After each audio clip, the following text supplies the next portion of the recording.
નમસ્કાર મિત્રો, વિડીયોમાં તમારું સ્વાગત છે. ગળથામાં 2 વખત સરપંચ રહી ચૂકેલા ભીષણના ભાજપના મંત્રી વિનુભાઈ કેશવભાઈ ડાભીરેના 2 દિવસ પહેલા ગામમાં જ મર્ડર થઈ ગયેલું હતું. તેમના પર જીવલેણ હુમલો કરતા તેમને ઘાયલ કરી નાખવામાં આવ્યા હતા. મૃતકના ભાઈ ચંદુભાઈએ પોલીસ ફરિયાદ નોંધાવતા અજાણ્યા ઈસમો સામે ફરિયાદ નોંધાવતા પોલીસે ચંદુભાઈ દ્વારા પોલીસ ફરિયાદ નોંધાવતા જ પોલીસ તાત્કાલિક તપાસમાં લાગી ગઈ હતી અને 2 આરોપીને ઝડપી પાડ્યા હતા. 2 આરોપીમાં એક મજૂરી કામ કરે છે અને એક ડ્રાઈવર છે.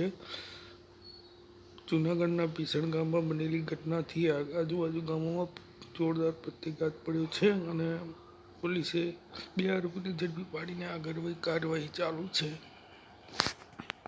આ હત્યાને લઈને તમારે શું કહેવું છે જરા કોમેન્ટમાં જણાવો.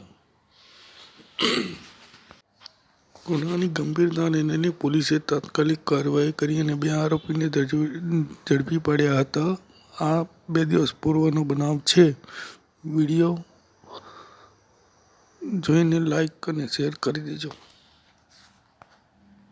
Thank you very much.